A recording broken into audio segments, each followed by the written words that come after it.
All right, guys. I believe we're on day 324 of the war. We've got our group. We've got Mikey, Alex, Nora, Joe, and Sina. And it's funny because for me, like, it's hard to remember how you. It's not just like everything happens so fast and so much happens. It's also like it's hard to remember how you felt. Like I know that I like after Hizbollah, like we're recording like the morning after Hizbollah hit a series of military targets in Israel. Nasrallah just gave a speech. Presumably people we can talk about that a little bit too. But he explained that they hit military targets, the nature of what they did, and how they were. This is part of the awaited 4 week long awaited response, why they waited so long, all of those things. And I remember, like, in the 2 weeks since we met, it was like, for me, it was some of the lowest.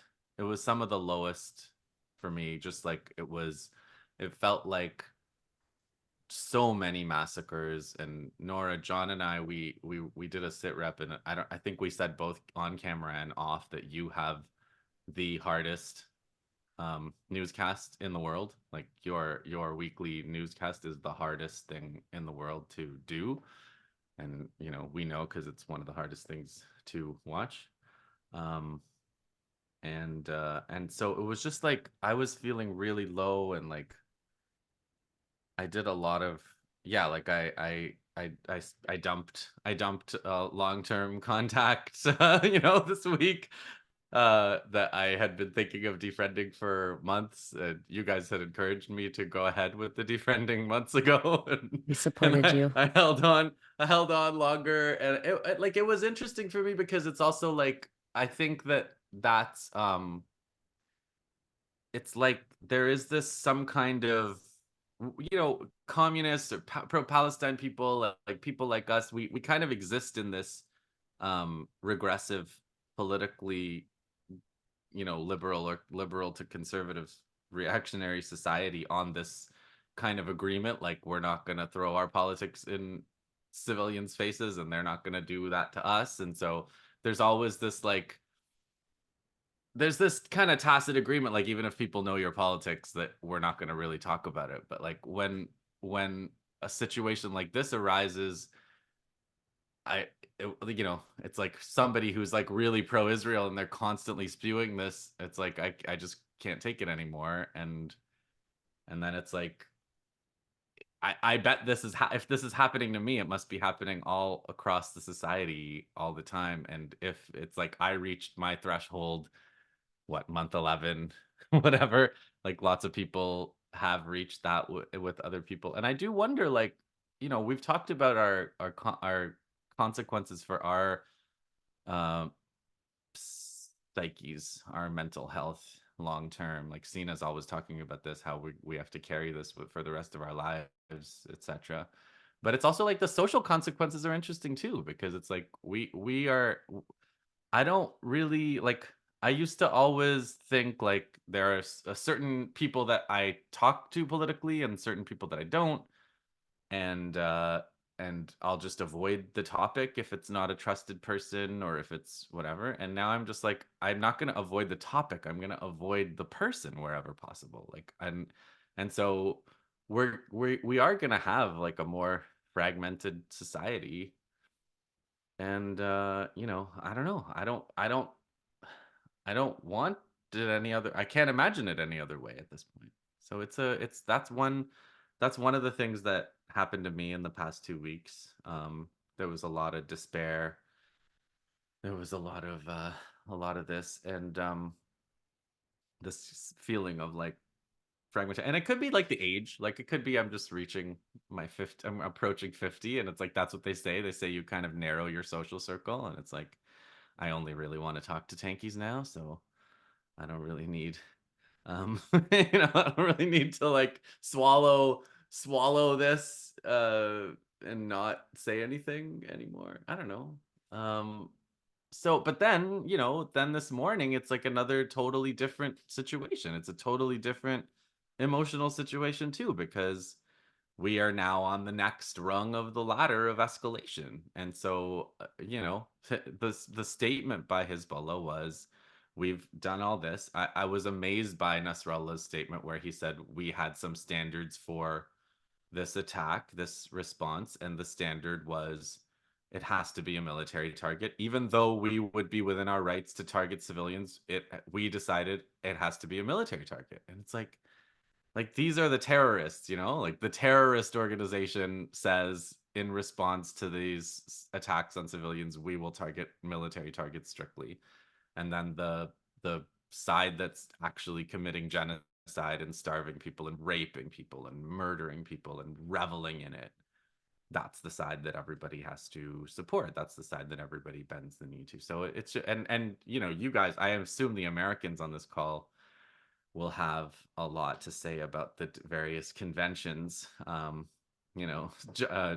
and I were talking about how proud we are of how little we cover and how little we follow these conventions, because they're, whatever.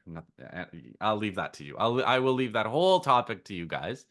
The disconnect in terms of the disconnect. Oh yeah, that's one last thought. I'll leave with one that last thought this week, because the breakup that I had with this friend of mine, I don't know if I'd call it a friend, but was like, it was interesting because at one point I said, look, man, it's very clear that we don't just have some disagreement of like principles, which we do, but it's also like you and I are watching completely different sets of facts. Like, you have a set of facts that has nothing to do with what I know, and you're as confident in those as I am of mine. And he was like, you can just Google it. And I'm like, I was like talking to a child, it's like, no, you can't just Google it. Like, so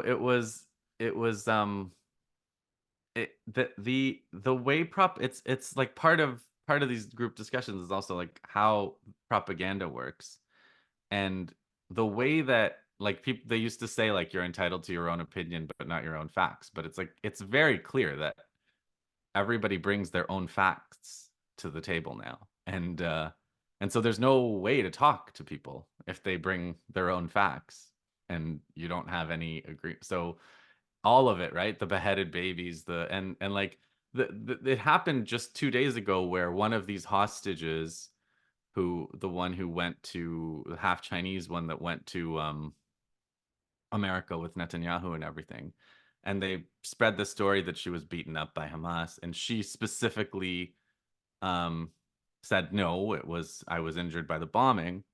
And it's like all the people who support Israel heard I was beaten by Hamas. And if they heard the debunking of that, they ignored it. And so that becomes one of their core beliefs, that this girl was beaten up by Hamas all over her body. Like, they had this quote that they completely fabricated. Um, and it just like, it's this perfect disconnect where even on this one micro case, there's this tiny group of us that paid attention to the fact that this wasn't true, and then it went around the world as this false story. So yeah, that's what I've been that's where I'm at this week, and today. Whoever wants to go next. Nora. Thanks, Justin. Yeah, it's yeah, the whole I'm definitely feeling more and more the shrinking of my social circle. Or maybe not shrinking, but like solidifying. I'm like solidifying my little circle that I worked very hard to curate over the years, based on politics and principles and not being psychotic genocide supporters. But I do go through these days feeling lonely. I have you guys to lean on, and I have, my best friends and my family, and but there's a sense of loneliness that I think is coming from just being gaslit by kind of the wider sphere over the last 11 months. And yeah, I'm not sure really what to do with that. I have there there have been some people that I've absolutely gotten rid of in my life, who, I was like socially acquainted with or whatever, and our kids knew each other kind of thing. Um and I always knew that they were like not supportive of Palestinian resistance, and then kind of like everything that goes along with that statement, liberal Zionism, or whatever, like pro-democratic party politics, like all that kind of stuff. I used to be able to just kind of like, as you said, there was like a tacit agreement not to talk about it, and then we could like remain friends or acquaintances, or I would feel good about my kids playing with each other or whatever. um and and since October, when people have really like masked off their true nature and their politics and how they really feel about Palestinians, and Arab and Muslim men in particular. um I've gone through those kinds of breakups. Luckily not many, uh but the ones that I did um go through, uh, you know I feel like, I don't know if you guys also do this, but like there are people in my life, over my life, in all my many years, where you kind of have like these one-sided conversations with, like, I'm, especially like in the shower or something, I'll be like arguing in my head with someone from like 10 years ago about something. And so these people who I've like cut off since October, I feel like I'm constantly having conversations with them. They're like my straw man, kind of, where like, all of this like disgusting rhetoric that we're hearing from corporate media, from on Twitter, like especially the last week with the fucking DNC, like, and then I'm like, I come across, I mean, I've unfollowed, these people on all the social medias, but every once in a while, like I'll come across a screenshot that someone, took of someone's Instagram and sent it to me or whatever, or I'll like hear from someone else. And those conversations start back up again. And I'm just like, I I'm so disgusted with these people as representation of everything that we're fighting against. And I just keep like, I keep having this. I don't know if that's like healthier. I should ask my therapist. I haven't brought that up to her. But like really, because it's so frustrating. It's so like deeply maddening that the politics that liberals in the US specifically espouse right now, um it's astonishingly bad, and and representational uh of everything that like I'm against, and we as a collective in this on this call are against. And these are the people that are they're getting so much attention, and they're giving attention to the wrong people, and like everything they're doing is wrong. And so I'm just like constantly like in my head, I'm just like having these like knockdown drag out arguments with these like jerks, just jerks. And yeah, I think especially in the last week, with the DNC, with this like just vile, repugnant manifestation of like how the empire works and what the empire is is is here to do, and accumulate, and profit from, and seeing those same people, just kind of like exalting Kamala Harris and saying, she is our, she's just magnificent, and not one critical word about her, and the policies that she supports, and her policy platform that doesn't exist, and like continuing the march of empire, in all of its like ugliness, and these people who are otherwise like really intelligent, and you know I guess thoughtful, artistic, creative people, um just be so, I mean, be so enmeshed with like this cultish, uh supremacist, like patriotic uh ideology. I don't know, it's just like, it's just revolting to me. Like they're irredeemable.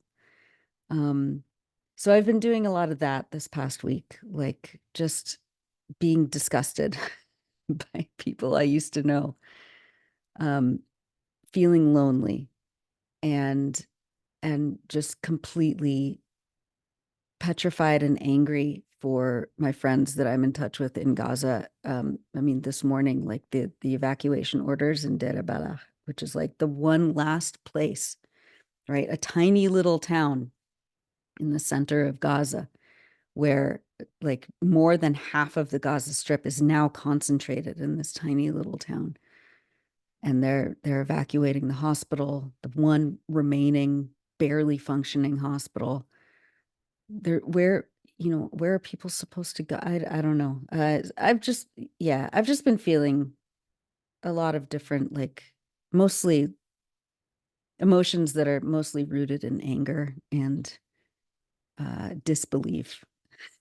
And yeah, I mean, I'm a full proponent of breaking up with toxic people in your life, and I think there's a lot of that happening to many of us these days.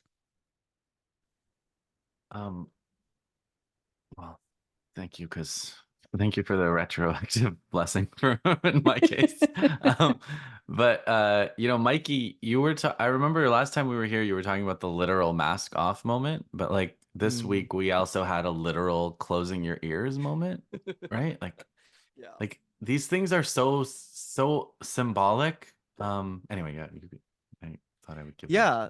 throw to And you. so, as I also kind of remarked on Twitter recently, that moment didn't surprise me. One, because we saw it, I think a couple months ago during a Democratic Party event where PSL and Palestine organizers disrupted a legislator, towing the line on Israel. And you could see people who they were in a chapel, and directly in the pews in front of them they were covering their ears. But even way before that, like back in 2018, I went to like a friend's political fundraiser, and there was this older pro Hillary white woman who was, just still on the heels of the election, being like, Donald Trump is the most un-American president in American history. And I said, well, I actually think the problem is that he's the most American president in history. And she literally, as soon as I started saying that, she started plugging her ears because she didn't want to hear what was coming next. She literally didn't want to hear it. And when I tell people that story, they don't believe me. They think I'm making this up like as an ode to liberals, but this is just kind of the liberal mind uh refusing, literally, quite literally, to take things, unpleasant information in that could potentially work to disrupt their kind of like glass constructed worldview. And I think someone else pointed out, I think something pretty cogent is like they're not covering their ears because they're afraid to hear something that they haven't heard before. They're covering their ears because they don't want to hear something that they already know about. Like, they definitely do have different algorithms, and uh probably haven't seen the things that we have seen that we wish we hadn't, right? Like, I every day, like, I wish I didn't know what the hollowed out inside of a child's head looks like. I really wish I didn't know that. I feel like they don't know that. And I do feel like maybe that they've seen enough to know that there's more to this, that beyond just graphic depictions of violence, there is a world historic violence that people are trying to tell them about, and that they kind of know the edges of, but they are too afraid to look that mask off monster in the face to see what they are currently buying into and what they have bought into for most, if not all, of their adult lives. And I think the DNC is not just a mask off moment, but it's more like, here's the monster, and then, like, putting it on display, like, look at the monster, cheer for the monster, say loving things to the big monster, like, and everyone pet the monster, and give it food and take pictures with the monster. And I really think that if it were Biden on that stage, I think a lot of liberals would have been able to see it much more clearly. And I think, because I think there were many liberals months previous to Kamala's kind of like party coup, um who were ready to reevaluate their worldview because it had been shaken up so tremendously. And I think this really goes to show just how pernicious and how essential weaponized liberal identity politics is to the liberal project. Because as soon as they change that face, despite none of the content, absolutely none of the content changing, the moment they put a woman of color in place of Biden while maintaining Biden style policies, there was this radical, like, car crash type of whiplash shift, right? Particularly in people who claim like a socialist left tendency but are actually just left liberals, where they were kind of like trying to work rearrange the pieces in their head, but ended up just kind of like recalibrating back to their default setting. And I do think that her speech was relatively unremarkable, Kamala's speech, in terms of what we generally hear in any kind of like State Department communique or press conference. But I do think it was quite remarkable for a Democratic Party speech, the level of kind of like open fascist rhetoric, having the most lethal military in the world, and really uh committing to owning the 21st century. There was a lot of really disturbing stuff, and just everything that came before her speech too. I mean, I think there were like three cops who came on. Like, one of them was a border cop, after they ran, like, another pro border patrol ad, like, of Kamala being like hardcore cooperative with ICE, and being the toughest cop in the West. And there was just so much of that going on, in addition to kind of like the Israeli captive family taking the stage. And I also just think a really kind of deeply upsetting kind of co-optation of uncommitted votes with the so-called uncommitted movement, which I really do think is a kind of contradiction in terms. You can't build a movement off of of uncommitted people. Like, uncommitted was supposed to be, a vote to show complete distrust and displeasure with the Democratic Party. Like, after Refat was assassinated, like, I promised that I would never vote for another person running on the Democratic ticket ever again. And I still have friends who run on that ticket, but I can never vote on that party line myself anymore. Like, it's been a long time since I vowed never to vote for another Democrat on the presidential ticket. I just can't do it anywhere down ticket anymore either. and just to see and I managed to canvas my own kind of like internal social network to get like over 2 dozen other people to vote uncommitted, and to see like Wally Shahid and kind of like the progressive NGO industrial complex take that energy and refunnel it back into the Democratic Party to be like, you know, at this at this American Nazi rally, getting people of color and even some Palestinians to beg for equal time on the Nazi stage of the Nazi rally because the Reich minister is in town. Like it's so sick, and I don't want to judge anyone who was a part of that who wasn't at the very top of orchestrating it, because I think like some of them did come out of that with a new understanding of who they're actually dealing with, and how that's not a way that you can deal with them, is to beg for representation, to deliver a completely neutered message about the dignity of Palestinian life without any concrete demands, beyond ceasefire, which as we all know is a completely nebulous term that doesn't mean anything anymore. I think we are probably going to see a shift back towards a more principled pro-Palestinian stance from people after the shine on this turd starts to fade. But I think it's going to be a while, and I think it's going to be absolutely insufferable. Like a lot of people are just going to be, I'm going to have to log off probably until after November. Insufferable is a good word for sure. Yeah, I mean the most lethal military in the world also was a very striking one for me. It's like, well, so many words you can pick from, why do you want to be the most lethal? Like you already are by such a huge margin. Yeah. Yeah, that was a special one. Who And wants to to go see all next? these like supposedly anti-war Yeah. liberals going like, yes. I mean, they literally, it's like the meme, the meme of the warplane dropping bombs, but it has like a, Yeah. rainbow flag and whatever. And people are like, oh, it makes you really feel like you're a part of history now that a woman is dropping these bombs. Like they literally have become the meme. Yeah. And there's Yeah, no and Well, you can't. self-awareness. Yeah. just to build on top of that real quick, I think like it speaks to something that I think liberal identity politics only glances at.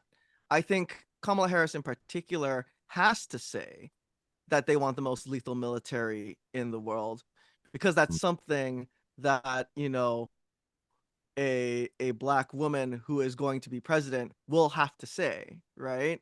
And I think just like we witnessed under Obama's administration, like he could put I mean, he was more, I think, aggressive in certain ways that someone who doesn't have this massive historical chip on their shoulder would behave, especially when it comes to foreign policy and certain aspects of domestic policy. I think Kamala Harris, who has spent her entire career trying to prove that she can be just as ruthless, just as lethal as any male top cop, will be all the more pressed to double down in order to counteract whatever perception of misogynistic weakness might be coming from outside criticism and even within her own administration.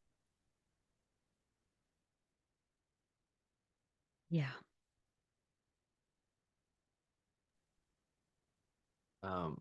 Yeah, the other thing I noticed this week was like even more brutal were tweets. Like there's that Columbia prof who said like someone said Rhodesia, gave up their nukes, and he said, "Oh yeah, well, we're Rhodesia with an atomic bomb, determination, and 4,000 years of history. Try us and eat plutonium for breakfast, you smoking ape." And smoking ape because he was talking to a black person. Like he was saying this to a black person on Twitter. And that's like just, I don't know, I guess an average an average Columbia prof. And then here's another one that I saw. You called yourself refugees, although you weren't. Now you taste your own medicine. How does it feel being without a roof over your heads? So it's like, it's not gaslighting, right? It's like real pride. It's like real, it's a little bit like Kamala's like we're the most lethal. It's like we're apartheid Rhodesia.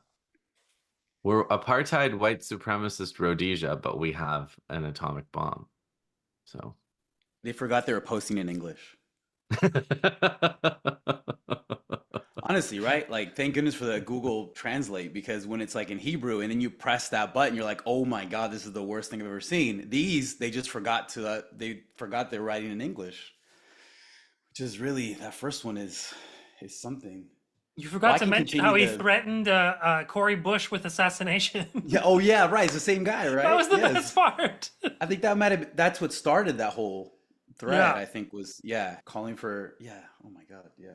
But guys, this is actually progress. Getting Zionists to say what they think is actually progress, in the sense of, if you think that and that the media realm, the discursive realm, the realm of superstructure, whatever you want to call it, is something of importance. Like, I'm increasingly of the view that it's not, but that's a whole other bag of potatoes, worms, can of worms, bag of worms. What do you do? That's a whole other bag of chips. But this is, I guess I'll start my time now. But I think, in the sense that, like, there is a like the longer this goes on, the sociopathies, the sociopathies of the West, the sort of political sociopathies, and their the general sociopathies that prevail where we live, and it's the specific ones that plague, specific political identities, communities, whatever you want to call it. So, the way liberals talk, and they're, like, there was that guy who was like making fun of the announcements of the names. Like, that was one guy, like, that has like lingered in me. I mean, I forget, he's like some whatever, some loser. Like, if it was any other country, we'd say, oh, these are American regime supporters. Like, that's what they are. Like, that's what these things are. The American regime is going through its, four yearly, absurd fest of choice. The circus of American elections are ongoing. We're forced to talk about it because the hegemonic role that America plays in, like, news culture, whatever, which is what we're a part of. But I'm thinking about what you guys are talking about in terms of, like, the friend breakups and what do you do in your social circle, because ultimately, like, we are still individuals. We're surrounded by, we're embedded in social networks consisting of other individuals. And so the individual sociopathies, like the sociopathies at the social level, are going to manifest at the local level, at the individual level too, right? And so, for myself included, that means, what do I do with my friends who work for, imperialist CBC? What do I do? Like, what do I, like, who I've kept diligently silent? Thankfully, they won't listen to this. He does not listen to this. So, but at the same time, like, I'm confused. Like, what do I say? I tried to bring it up a few times, but clearly, and incidentally, these were people who pretended to care about Syrian refugees when that was in the news, which makes me wonder, like, it's that the weapon of censorship is not just like, it's not just lying, right? It's not just like lying and helping boost every single Zionist lie when you're needed, right? It's the bulk of the work happens in silence, right? Like, and so part of what's happened right now is that we've been conditioned by almost 75 years of post-war liberal hegemony, right? Like, philosophical hegemony, and they've enjoyed virtually unchallenged hegemony over all of our cultural institutions, right? Liberals rule over media, academia, the think tankosphere. Like, yeah, like, the right has these, like, footholds, but whatever. They don't, because of the interlocking nature of, like, our corporate media, like, they only have, they can have, like, their Fox and their outliers or whatever, but ultimately liberals hold court over these things, these institutions specifically, and institutions that we're considered freaks inside of, right? That like, which is fine by us, whatever. You want to be considered a freak? I'm proud to be considered by freak, by a genocidal, like loser, bootlicking normie. I'm proud to be considered a freak by you people. If I was ever one of you people, God, that's my mistake. But like ultimately, like it makes you wonder, and this is something that I've brought up that I demand to know again, that none of you will give me a real answer, which is like, were we to live in a more democratic media sphere, right? Were we to, or whatever you want to say, like, let's say the tanky position had a prominent role in our so-called media sphere, let's say for a second. And let's say there would be more like frothing at the mouth imperialists that actually represent, I think, a large swath of people in the West, right? Of individuals in the West, frothing at the mouth. Not liberal imperialists, right? Like we have a lot of those. But I feel that we don't get the fascist position enough directly from the fascist mouth. Like it's actually like filtered through the liberal framework, right? Because the liberalism holds forth and says like, yeah, we're genocidal, but we're gonna do it mostly through our silence. Whereas there's a lot of Zionists who are boosting this, who love every second of this. Like, let them talk, let them enjoy it, give them the mic, right? Because we want these things recorded for posterity, like ultimately. But at the same time, I'm like, and that's to go back to that question that I kick it out to you guys. Like, what would our, let's say, and these are I'm wondering too about whether these things actually exist, but what would our political consciousness look like? What would our political discourse look like if we had like even the tiniest bit of representational force? We, the tankies, I mean, like which is the opposite, which we're not allowed to operate, right? They stifle us, they shut us down at every corner. They arrested the fucking Telegram guy. Like the only place where you have a modicum, like an actual modicum of like publishing safety is now it seems like they're going after that now, right? Like they just couldn't stand it that something existed outside of their realm. So now I ask you, like, is there a point to any of this, or is it just good sport to them? Like, does this have an effect, whatever we can call that?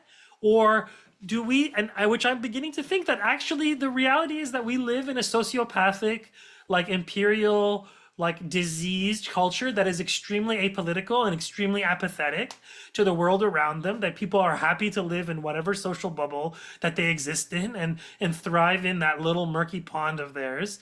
And except for a class of people who pretend to live otherwise, who really just make it for a career, who participate like us, you know, like in these things, but, you know, like pull the imperialist line. Like I'm wondering, like, would it make a difference? Would we have a more radicalized population? Like I know I've asked this before and I actually have gotten answers from you, but this like haunts me every day. Like I need to know. I think it's a straightforward yes, because the situation, like this liberalism that you're talking about is a stabilizing force. Elections are a stabilizing force. These conventions are a stabilizing force, and the media hegemony of liberals is a stabilizing force. These are all the elements of the stability of the system. This is what enables genocide to happen. And a situation where tankies and fascists and everybody is talking however much they want is basically a revolutionary situation. Like we just finished our series on the Russian Revolution. We just finished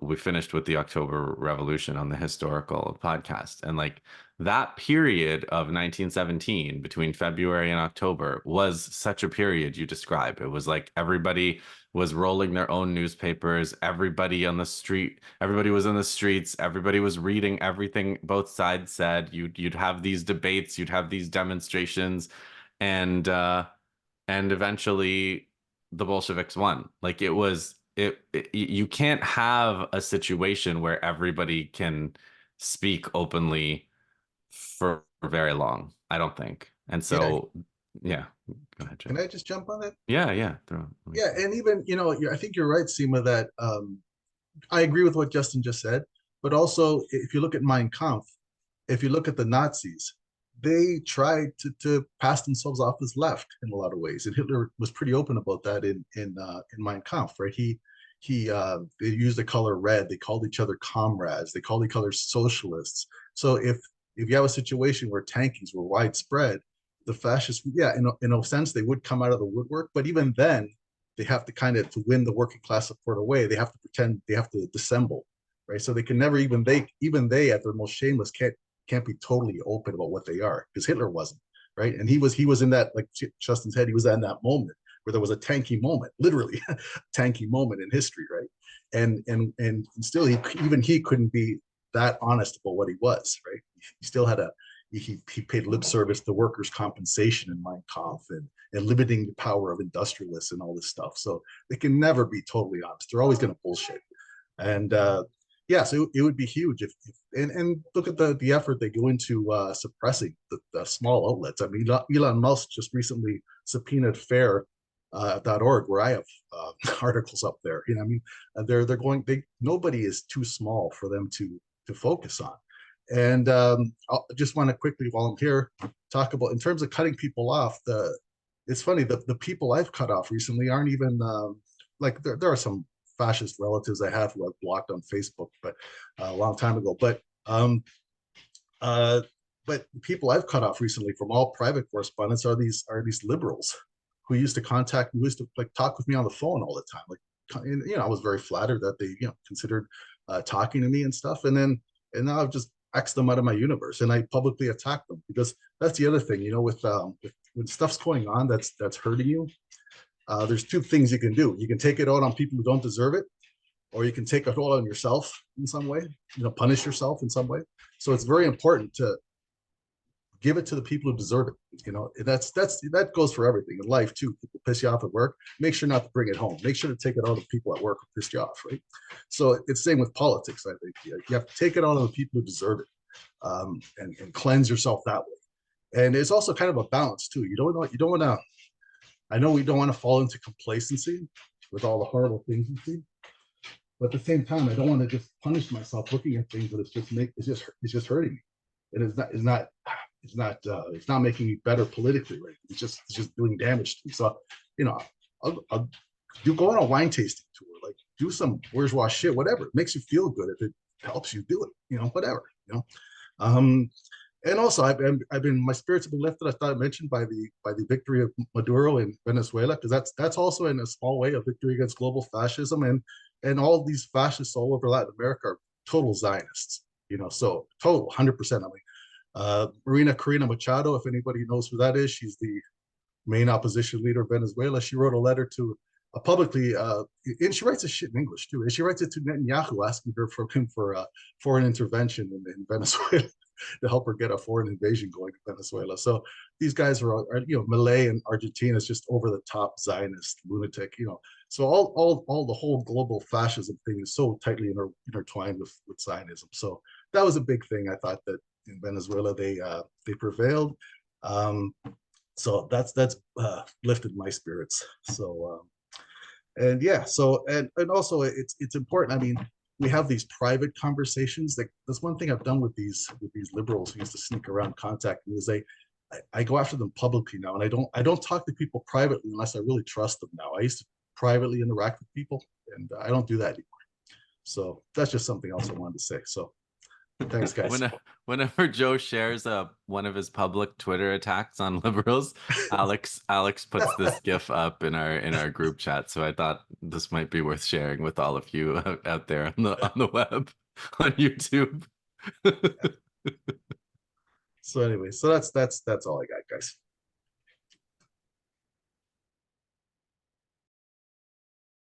Damn it! I have to summarize this. Oh, Sina, you skipped over, man. Come on. Yeah, I know. Supposed to be the last one.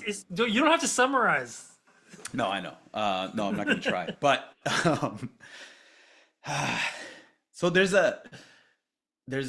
my oldest son is 13, almost 14, and over the summer he's like, "Hey, I want to let's start watching movies. Like, what movies were you allowed to watch when you were my age?" And I'm like, "We're not going down that route, because my dad was into militaristic movies." But I've curated some, and he asked me about Scarface, and I'm like, we're definitely not watching Scarface. But there is a scene in Scarface, and this has to deal with the social circle thing, where, yeah, Tony Montana, the narco trafficker, has risen to the top. He's extremely wealthy, but he's still not happy. And he's like drunk at a very fancy restaurant. And he starts looking around at everybody and he just starts cussing the people out. He's like, you guys are all a bunch of assholes. You like, and then as he gets up, he gives this like soliloquy about say goodbye to the bad guy because all of you need a bad guy.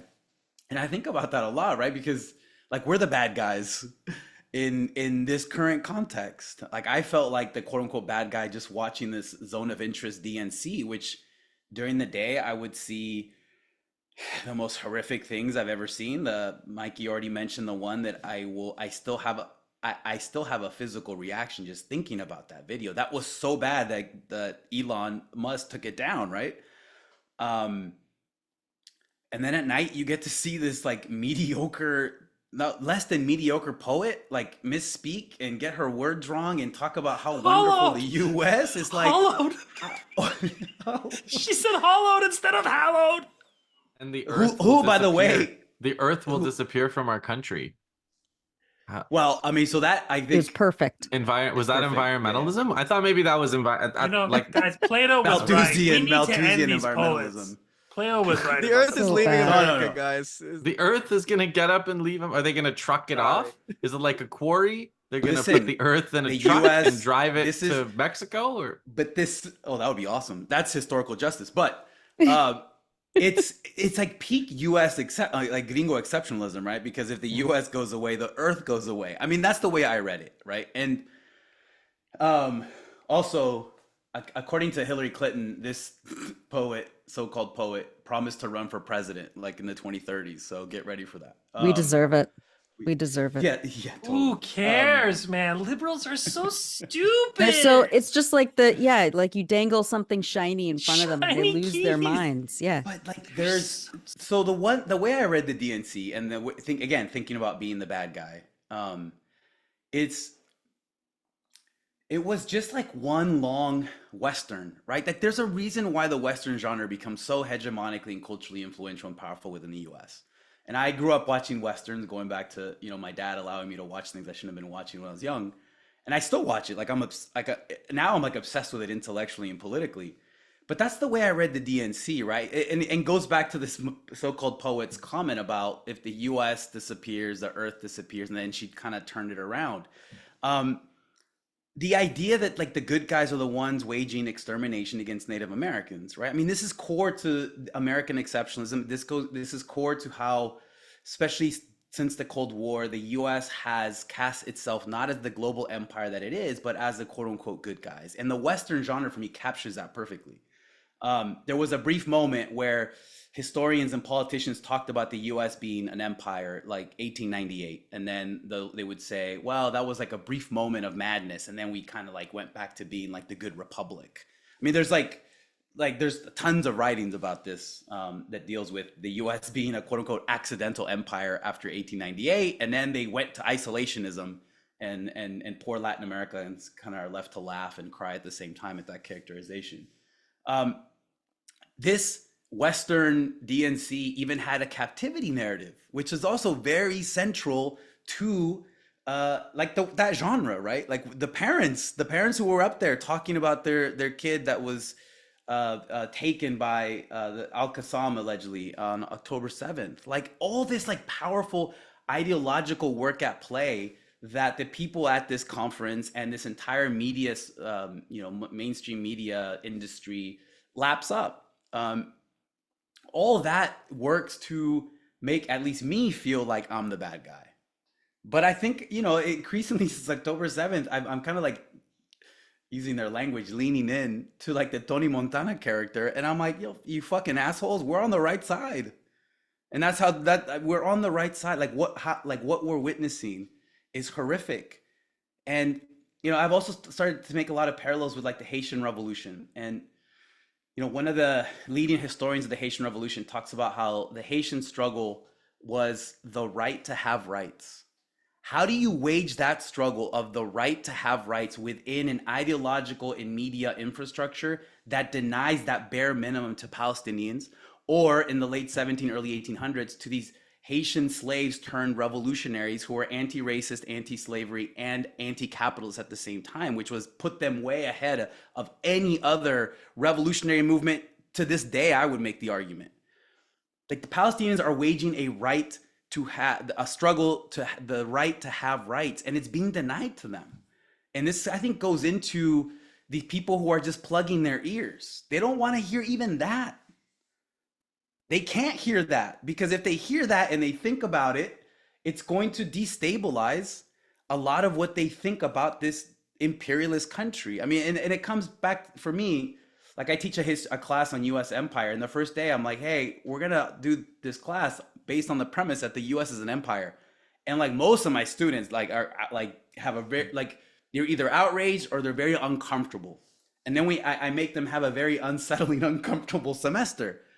But a lot of it, like, when I see the same people that online that Joe like takes the gift flamethrower to, a lot of those people could be initially exposed by asking them that question: is the US an empire? Because they're gonna say no. And if they say no, they're full of shit.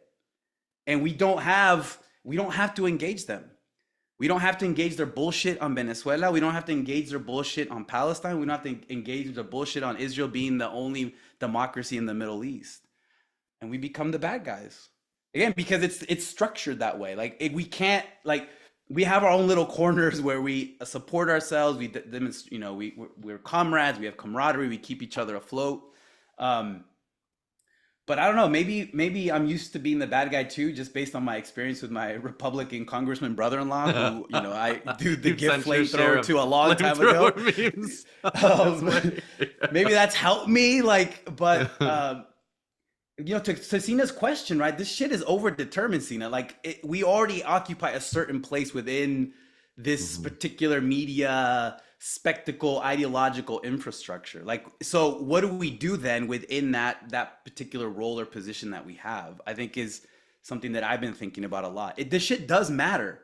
If it didn't matter, then we wouldn't see all these efforts to plug the ears or to do censorship or to do whatever. And it's not just the bad guy role exactly, right? Because they also know that we're righteous. Everybody knows that we're righteous. And you can tell because they hate us so much.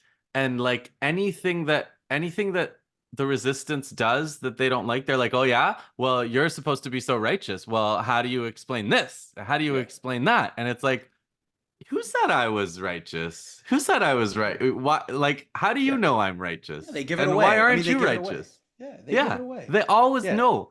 And the other thing I wanted to say, like, about being the bad guy it was something I wasn't sure I was gonna share with you guys, even privately or publicly, but it's like, I do have this tendency to nihilism, you know, like, just kind of, I hear that song. I hear that siren song of nihilism, like, calling me, and I heard it a lot this past 2 weeks. Where, like, I'm an environmental scientist by training, and like, my whole life is like, my whole work life until, you know, I focused more on politics in the past 10 years, but like, until that, like grad school and the first, you know, 10 scientific papers I wrote and everything was all about like climate change. And it's like, climate change emotionally is about the sense of impending doom. It's always like, what are we going to do to stop impending doom? You know, like, that's what climate alarmists are about. And that's what everything that we're doing is like, there's this doom and we have to make all these radical changes to prevent it. And here's how we do it and whatever.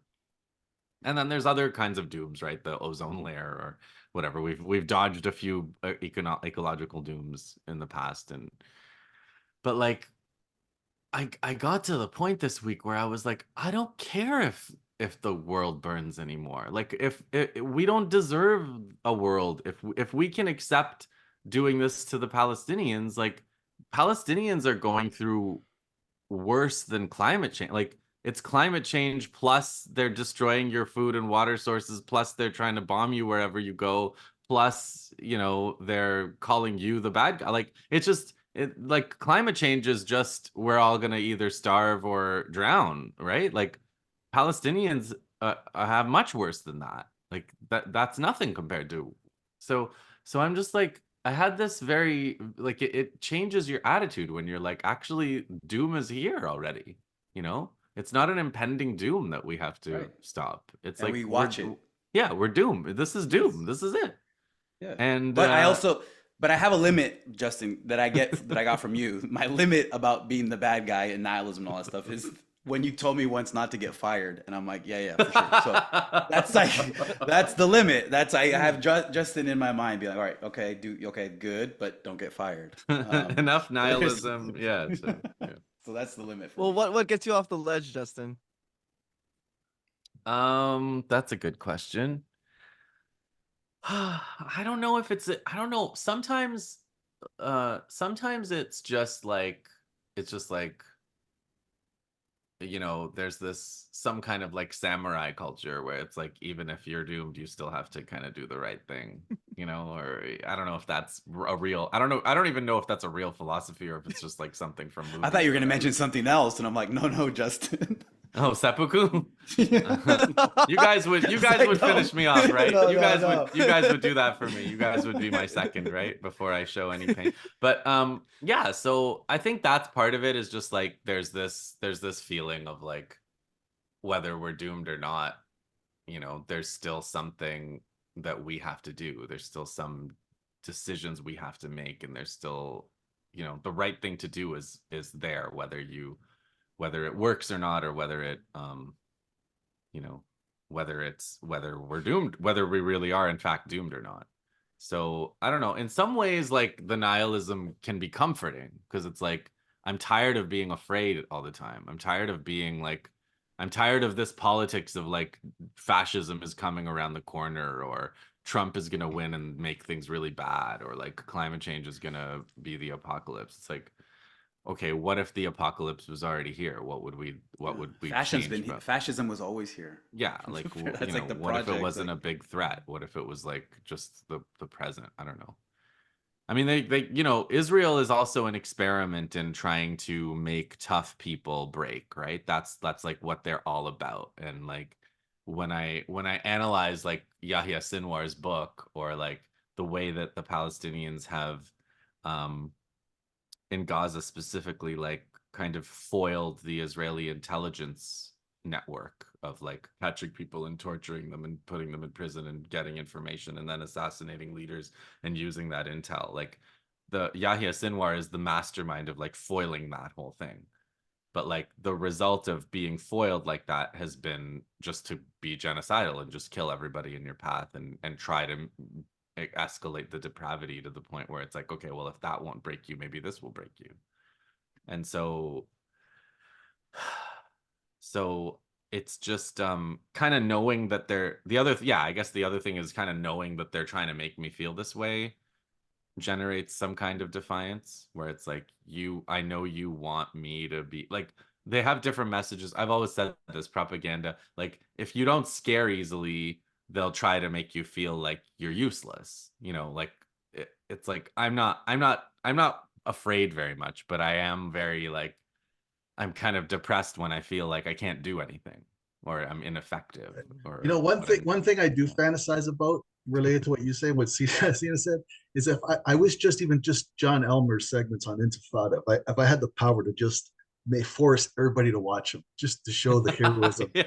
I don't see that's That is so uplifting. Like the Clockwork Orange machine, and making like. But that's the thing, like, but that this raises the question, like, what is the value of our consciousness over here in this part of the world?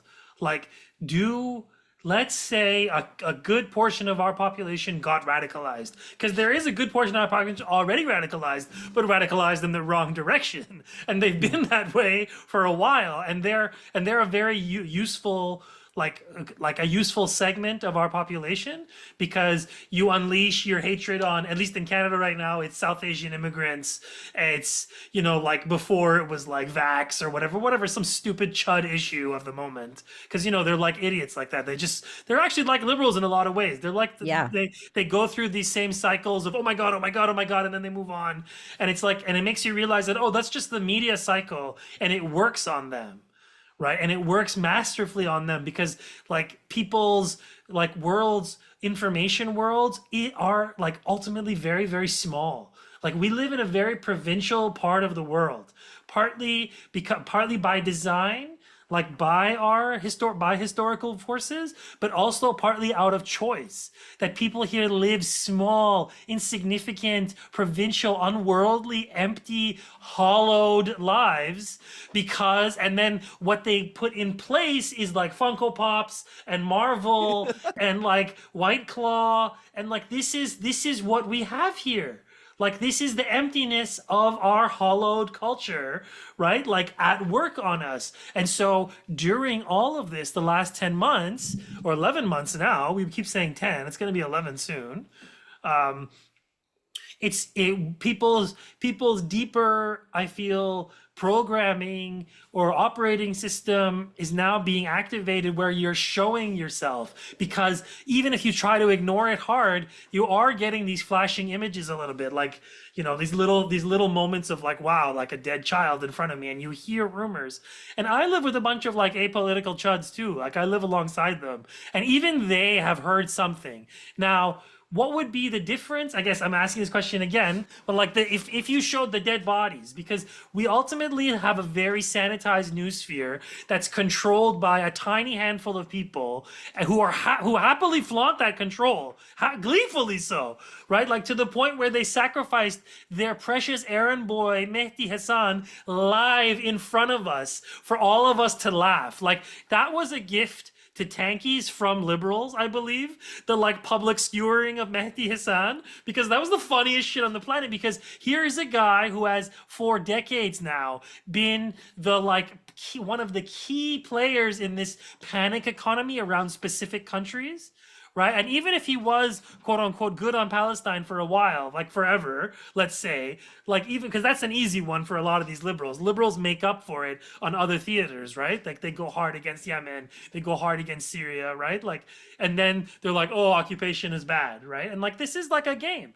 But like again, ultimately, I feel that something deeper will need to happen to our societies. Probably it will be climate change, because the collapse of those economies that we are built on, that like our lives are built on, the extraction economies of the global south, those will go as the wider systems go. Those are like the weakest nodes in some of these, because the countries will get picked off. And also, if there is a regional war, guys, we will not have oil. The oil will stop flowing. Remember, there's this thing called the Strait of Hormuz, and it's very, very small, and it's basically like a channel. It's basically like Iran's own, Suez Canal that it controls, like that it doesn't, that it can turn off, and it can destroy global capitalism with a decision, with one decision. That's it. Like one signature of the pen, and like that's how weak the system of control the West uses that the West imagines itself. So like that's how weak these nodes are, right? Which is why they're pushing so hard, and they're like placing all their naval assets around Iran and say, if you do that, it'll cost you, which is true. It will cost Iran a lot of lives. Like we're on the edge of something big. And I know it feels like I've been saying this forever, but right now the news came out. I was just looking, like Hamas has rejected the fake ceasefire that they proposed. So like we're not, this monstrosity continues. We're living this, and we're going to be living this for a while. But it will hit the apathetic people. They won't have a choice. And then they'll have an opinion. And that will be interesting to see the importance, like if the sort of mainstream media can keep the hold of it the way they do now. If they could, because they don't show. We know they don't show. Like this is also part of our news economy here, is that it doesn't show the dirty stuff, right? It makes up a lot of dirty stuff about our enemy countries on top of that, right? Which is like you have to marvel. But I don't know. We're hitting close to an hour, by the way, Justin. Yeah, no, I know it's good. you're the timekeeper. Yeah, I don't know if Mikey did. You asked me what talks me off the ledge, but I wondered if you wanted to add anything. Where we go? Yeah, I think obviously the resistance self-documentation of what true revolutionary action looks like, that's definitely life-giving. Mhm. But I think moments like Abu Bakr Abed's Yellow Rose, that though those affirmations of life asserting itself despite everything, I find that everywhere, and that's what kind of like talks me away from the abyss of cynicism and total disengagement and disillusionment. And I think though you have to kind of seek it out, because I think Yeah. often people who do give up, it's like they're I don't want to say it's not for want of looking, but you gotta look real hard, and you gotta have like certain tools not to lose hope. And I think one of those tools is just like knowing, yeah, first finding your people, but also just kind of like knowing what's required of us in order to make a better world, the better world that we all deserve. Because I think there a lot of the facts on the ground, basically disconfirm, Mm. the likelihood of, and you as a climate scientist would definitely know that, right? Like the facts on the ground are against humanity as we understand it in the long term. But I think like the every successful revolution uh had those same facts on the ground completely against them, right up until the That's right. moment that the facts changed, right? That's right. And then the whole world of possibility changed as a result of it. And yeah, I mean, I've had to go through kind of like similar dark nights of the soul Mhm. when the multiple leaks with Red Hill, first 19,000 gallons of jet fuel into the municipal water supply, or the Navy managed water supply, and then 1,300 gallons of AFFF concentrate, which is aqueous film forming foam that contains so much PFAS that a single teaspoon of this concentrate can contaminate hundreds of millions of gallons of water for centuries. 1,300 gallons of that concentrate leaked into the Mauna Loa Waimalua aquifer, which provides water to 400,000 people on this island. Like that's an apocalyptic scenario that happened, Yeah. right? And they tried to use like these giant maxi pads to soak it all up, and it's like, dude, it's over concrete. It's over. It's Yeah. and that they are measuring. They're taking tests at monitor wells, saying that they're not picking up catastrophic levels of PFAS, but that it is what I have described often as a nuclear bomb with a delayed fuse. It's going to happen, Yeah. and that could either lead me to despair or towards just kind of like a new orientation that still has to be kind of based in a kind of like Exactly. revolutionary optimism, right? And I gotta choose that, or else what else is there, Yeah. right? Like if US empire is intent on burning down the world, I'm still going to fight like hell for whatever can grow from the ashes. That's Yeah. all we can do, I feel like. Yeah. I also like watching this guy cook. Do you guys follow this guy? Yeah. Oh yeah, Love that guy. Sam Shu, I This think his guy, name. Can you imagine yeah, what his life Hamada, would look like Amada if he Shu, was yeah. Ukrainian? Like Hamada. if we had like He'd have a just that's one thing Netflix that liberals, I'll documentary. never forgive liberals, how they pretended to care about Ukraine Yeah. to the point where they're sacrificing it to Russia just to own Putin, Yeah. or ignoring Gaza even though they pretend to care. That's really what it is here. That I just liberals love how have he looks. How he they looks at the pretend to The care. camera. They unbroken actually eye contact. It's Yeah. it's amazing. It's As he beautiful. pours the stuff. I mean, that's it, It's- right? Like that's what takes me off the ledge every Yeah. week when you mentioned the news reports that I do every week on the Electronic Intifada live stream. And I spend days and days and days And then watching them eat compiling at all the the end. stuff. But yeah, and then amidst the horrible carnage and just unbelievable stories that I have to parse through, I also collect these videos like this of like kids making food and playing on the beach, and that helps me, and I've heard that it helps other people too.